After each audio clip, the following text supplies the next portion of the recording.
Gonna start a video earlier, but my fucking niece came knocking on my window. Fucked me up.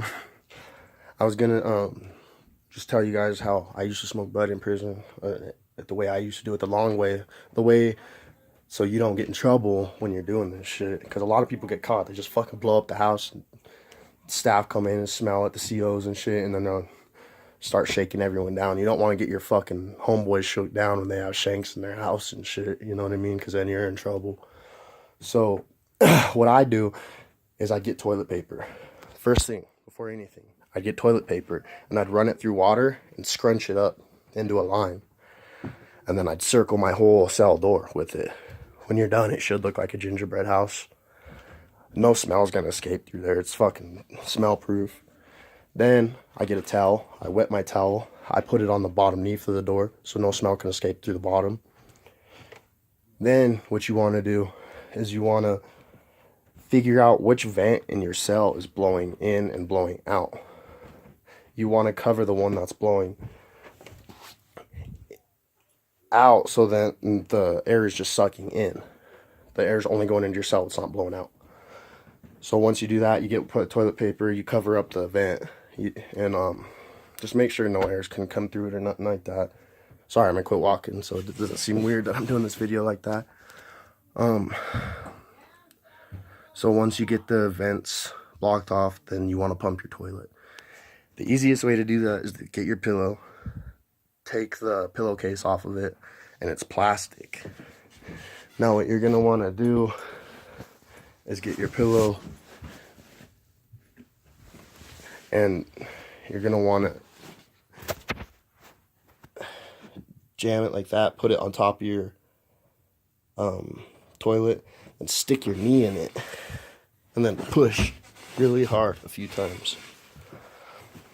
That will push all the water back into the pipes, and once you feel airflow, then you're good to smoke. Another thing I did just to make sure I didn't get in trouble or get caught and shit, because I didn't want to be going to the hole all the time because I smoked a lot in prison, is you get a wet shirt and you put it on your toilet.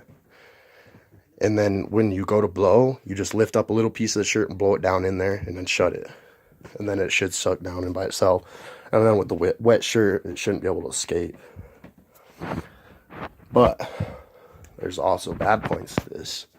Because if the COs come in your cell and you got your cell all blocked off like that, they know what's up. You know what I mean? I mean, they can't charge you if you don't have nothing, but they find something and they're going to charge you.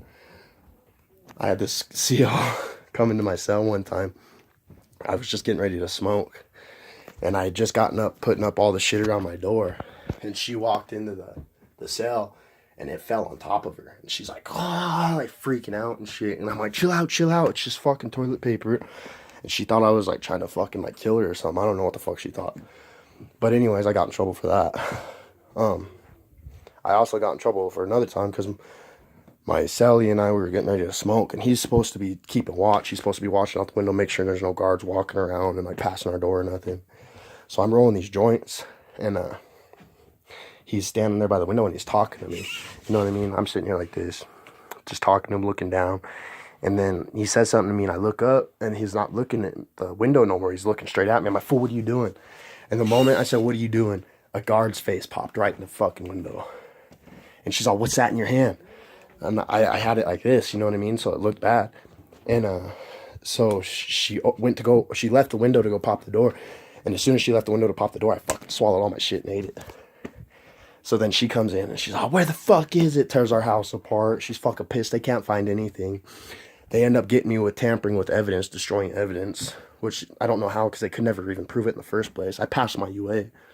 But anyways, I ended up doing 60 days in solitary confinement for that shit, which was bullshit. You get 30 days for beating the fuck out of someone and putting them in a bloody pool. So that's just how it works around here. It depends on your skin color and shit. But yeah, that's some of my stories and how to get away with smoking weed and bud. Have fun.